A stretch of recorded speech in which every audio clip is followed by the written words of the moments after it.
All right, sweet. Let's do it. I'm going to share my screen and we'll kick off. You would think I would know how to do this effectively and flawlessly. I do not. There we go. If someone would let me know if you can see, if you can pick up what I'm putting down, that would be great. Picking it up. All right, sweet. As I mentioned right at the start, I want to experiment a little bit while Marina's away and can't tell me I'm not allowed to do that. So I would love to treat this. We'll go through the slides as per normal. Everyone will present their own slide. But instead of just recapping everything that you've done, talk about highlights and talk about any challenges you've got. And then we'll save some time at the end to go through some of those. Or if it's sufficiently weighty and you really want help, we'll just pause and talk about it right there. This is a little bit closer to the agile methodology of running stand-ups. What you did yesterday or last week, what you're doing next, and any blockers you have. And so we're just going to give it a try and see if a little bit more free flow and a little bit more conversation is better or worse or doesn't make that much difference. I would love to move us toward presenting our KPIs on our community call. We will test that and experiment with that as well. We don't want it to become, super bogged down in numbers or anything like that. But it is a great chance to show to everybody who comes to our community calls, hey, here's the things that we're working on and here's how it's going. So we will still do that type of update. But here, let's just focus on the highlights and if there are any lowlights and anything we can do to help. And with that in mind, let me see if I can kick this into slideshow format. And we'll go through it. KPI update. Yeah, so last week we ended the week with 3,080 Xmetric holders. That's 77% of the goal of 4,000.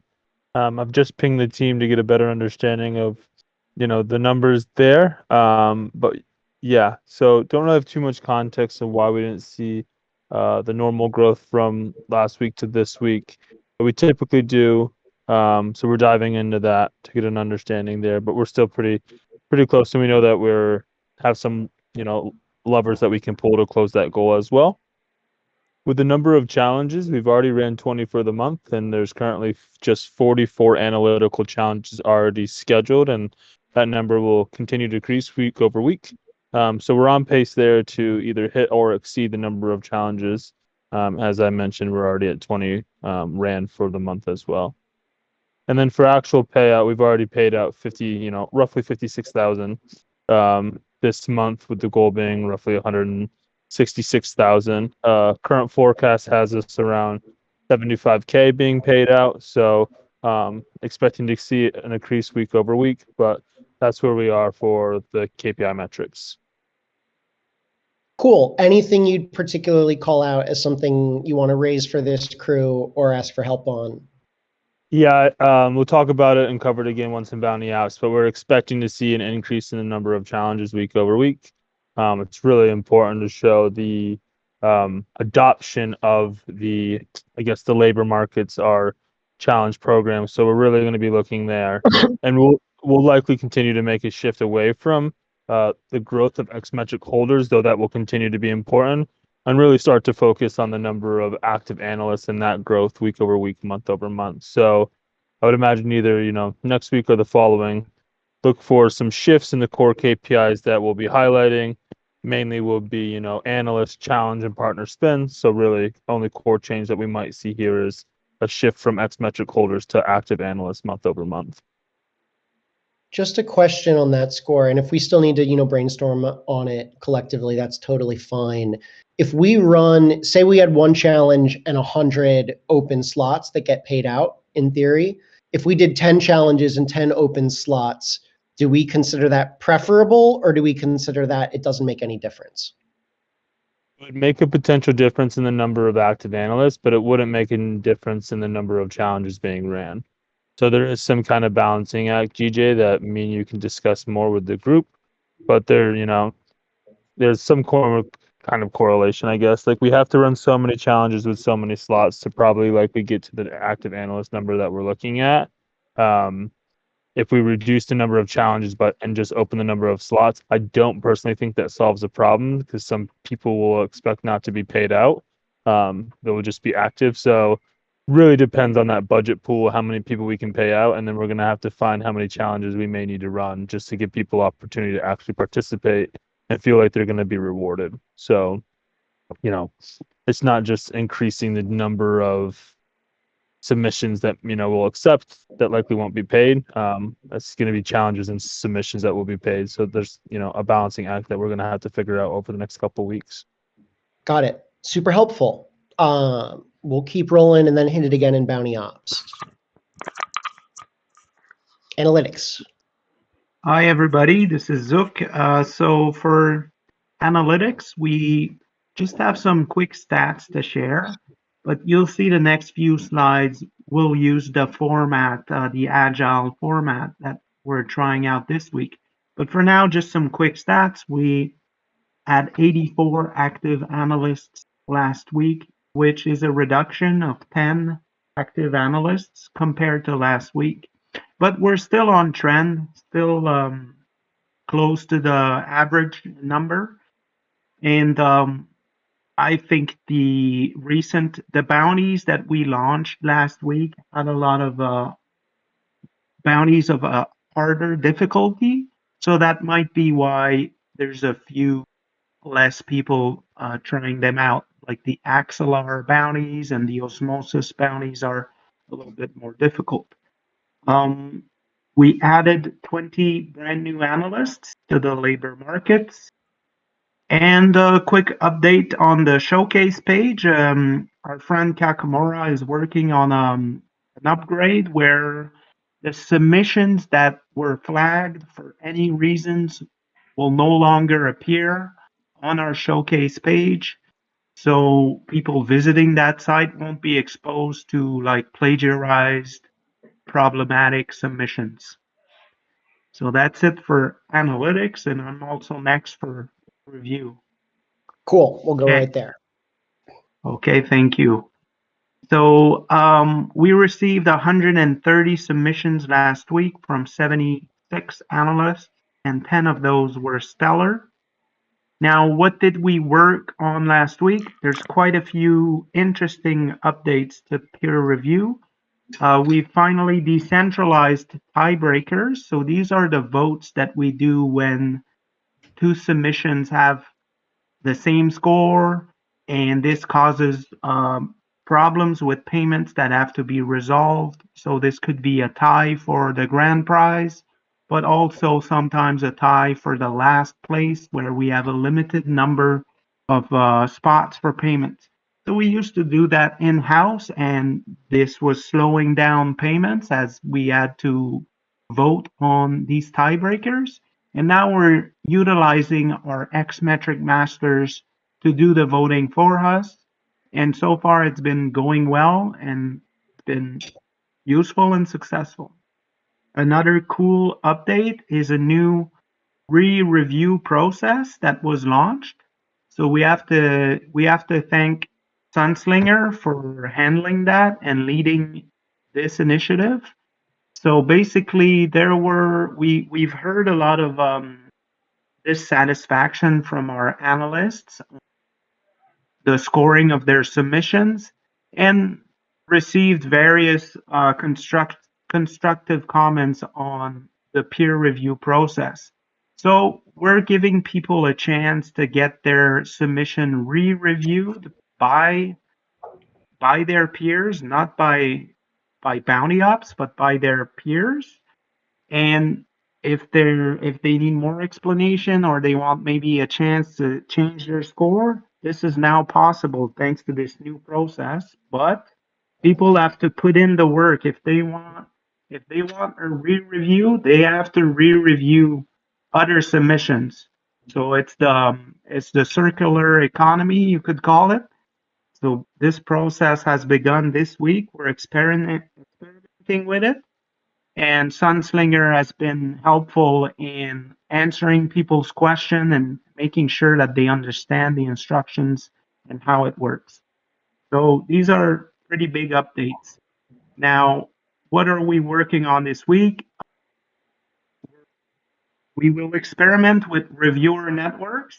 Now, this term is not the same as like what will exist in the app. While the intention is the same, I'm not referring to the official reviewer networks from the app, but rather just trying to use more experienced reviewers to do peer review. That's what we're going to start doing this week by applying some filters, such as maybe using 4,000 X metric instead of 1,000 and things like that, just to make sure we have qualified reviewers to do the work. Of course, we're going to be transparent about this, and we're going to announce it publicly so that people know what is happening and they can give us their feedback if they have any issues with this. Last update, we're starting to penalize plagiarists publicly. Finally, I'm really happy about that. So the cheaters will start getting exposed Discord, which means, tagging them and telling them you've plagiarized. And we have some things that we can do, such as slashing their X metric, giving them a timeout, or even banning them. And all of this is in our code of conduct and in the bounty page. So this is not new stuff. This shouldn't be a surprise, but we're starting to enforce policies a little bit more. No concerns or blockers. And that's it for my updates. Feel free to ask any question. I have something to comment on. Gigi, are you concerned at all about introducing the re-review process right now, knowing that it's not something that the app and protocol will support, which will be launched very soon? No, I've been clear with people that it's a super experimental process and that the app is going to be coming and the experience will be different. There's such negative sentiment around some of the recent batches where people legitimately did get screwed over by bad reviews that I view this as a temporary measure. Okay. We'll learn from it. If people really love it or hate it or whatever, then that's good input for our future roadmap. But that's not how I'm thinking about it right now. This really is just letting people know they have some recourse. This is one of the things I'll touch on in the community slide. But people really wanted to know they had a last chance if there really was some injustice. So a temporary solution to a specific problem. Thank you. Does this process slow down the payment? We don't know because it hasn't run for long enough, but my inclination is no. And the reason is we can pay people as per normal. And if it turns out that someone is like actually got screwed over, we will submit them for a top-up payment of some sort in a future batch. Okay, so it's like a post-payment review process. I guess I'm curious, Yes. like where money is coming from to pay someone. At the moment, the instructions we've got have been to continue ramping up our spend. So while we haven't broken this out, as an accounting per question, and that's something that we might have to figure out, I am for the moment comfortable pulling from, for example, a future near spend in order to pay out a past near spend that we should have spent and didn't. Got it. Okay, cool. Thanks for the insights. Yeah, these are all good questions for a process that I think I called janky in the channel when I announced it. It is not particularly scalable, and it's not something that we've really done before. So let's try it, and if it turns out to be causing problems, we can ditch it. We are not married to it. Just in the interest of time, we'll keep rolling. I love this picture, by the way. Yeah, that's Awesome. us. That's the bounty buns. Yeah, reminds me of Yellowstone. So what did we do last week? Few things. We've completed the transition from having Brendan available to support the DAO Tons of great documents that he left us, a lot of great processes that he put in place as well. So it's incredibly exciting. Bummer that we're going to be missing him, but he left us in a great place to be able to continue to move forward. We also reallocated some of the tasks that were being led by Lee. As Lee mentioned, he is reducing his capacity greatly for the rest of the remainder of the season, with hopes that he may potentially come back in a future season. But to ensure that we're covering those tasks there, we also reallocated those across the team. To ensure while we figure out what we need to be doing as the Bounty Bunch and the actual capacity that's needed or bandwidth of members, GJ and Patrick have been nice enough to step in and support the team here as well, with the transition of Brendan leaving and Lee reducing his time. So that's also been incredibly helpful to ensure that we're continuously moving forward with the bounty program labor markets. Then last week we launched 12 total challenges or analytical challenges, and one of those was a new client, I would say, which was Axelar, and 4 of those challenges were for Axelar specifically. What are we working on this week?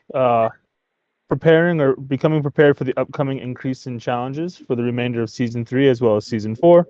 We're expecting to see an increase week over week, as I mentioned. So we're just prepping the processes there, as well as understanding what work will still need to be remained to be manual throughout this time period as we start to get into the application, where some of that will actually be automated, and we won't need as much capacity from the team. With that, though, since things are still pretty manual going through that Notion and Airtable flow, we're going to be looking to potentially fill or backfill the capacity that was left open by Brendan and Lee. Kakamori, Duke, and GJ have done a great job of highlighting some contributors already in the DAO that we may be able to tap, some analysts that we may be able to tap as well, having some conversations there, trying to identify, the right individuals as quickly as possible to ensure we can get them on board to support us for the remainder of season 3 and then throughout season 4.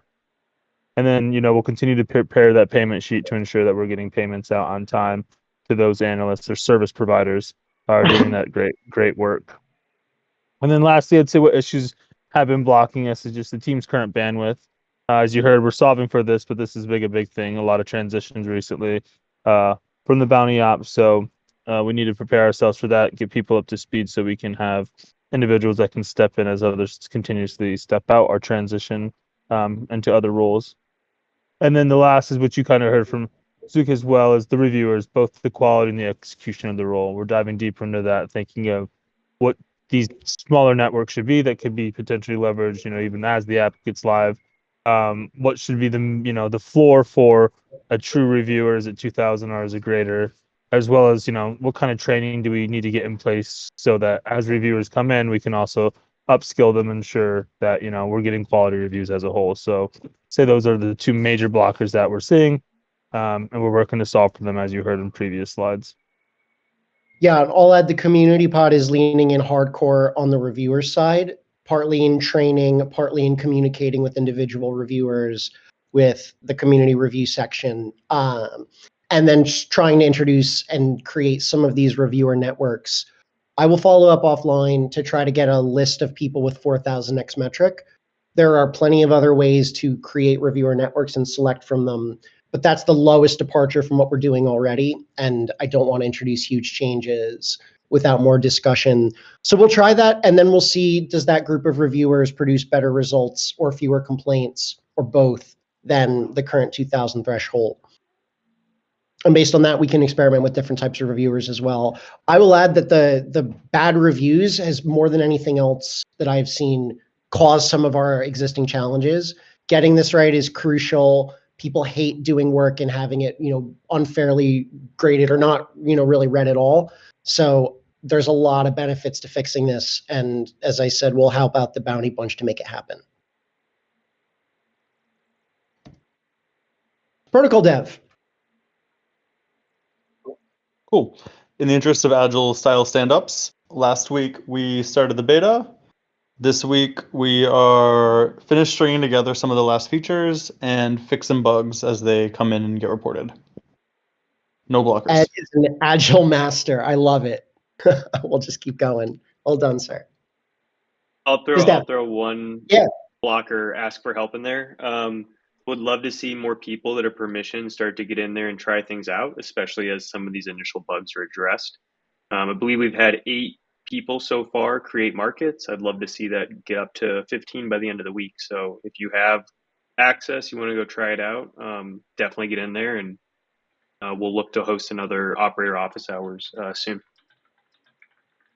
ProAd will account for at least 4 out of those 7, Drake. I will go pound the pavement a little bit on that. I'll be one of those 4 as well. I just need to get to Mexico first and do it with a margarita or 2, but that's coming.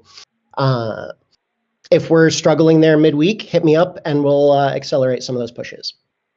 Thank you. Mr. Cool. Holloway. Yep. So in the interest of time, I'll kind of just highlight a few of the big things. So last week, meeting with the synthetics team, trying to figure out and define the scope of the data curation, as well as met with NDC, James from NDC last week. Big takeaways from there.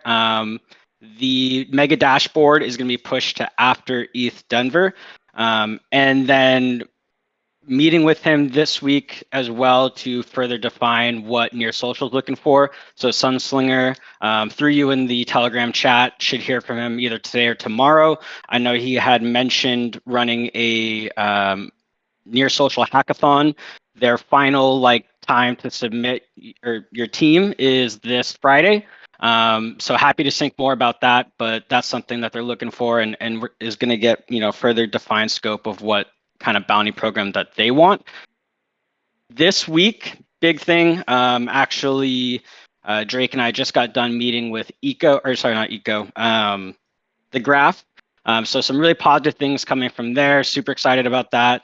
Meeting with Eco tomorrow morning, which is really exciting. And then also further scoping out a grant opportunity with the, I think it's pronounced Ontology team. So big highlights for me.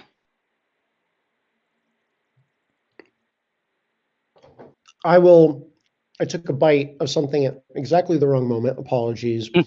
I don't know who Dave from Eco is. I have not done any research, but Dave from Eco joined our Discord and I sent him a welcome message. So if it turns out that's someone we should lean in on a little more, let me know, but you should know that they're checking us out. It's Dave from Flipside. We're meeting with Jeff from Eco. So the guy, yeah, so Jeff used to be a Flipsider. Yes. Good buddy of mine, but someone named Dave from Eco rolled into our server. So just making you aware. Gotcha. Okay. DevOps. Hi everyone. Biggest thing we're wrangling with is still legal stuff. That's the biggest priority because that bleeds into everything else. We can't really progress on getting things finalized in the sense that we might have to make some small changes to our governance process as things go forward. Big shout out to Art Ghost. He's not here today, but he got some visuals done for our internal governance processes, so I can get something more work done on the governance handbook. And the last thing is that we'll have another proposal maybe started this week for more legal stuff, so that it's just to do with tokens and asset transfers and making sure that stuff goes through properly. No real concerns or blockers other than waiting to hear back from council on questions we had. Got it. I'll also add for Treasury, spoke with Bills briefly, and TLDR, we're catching up. Yep, that's right. Yeah, I think similar to Bounty Ops, Treasury team was running into a little bit of bandwidth issues as we've scaled up just the mass quantity of bounties we've been doing lately. We're almost caught up, and we're doing some processes to kind of split up the work moving forward so we can make sure we stay on top of these things and communicate better with our community about when they can expect payment. Couple other notes: to January Treasury report is all done. Anyone can follow that link. I think anyone with the link can view it, or MDAO email address can also view that. It'll have our full 2022 financials and then our actuals for January. I think that's about it. Keep it short. Right on.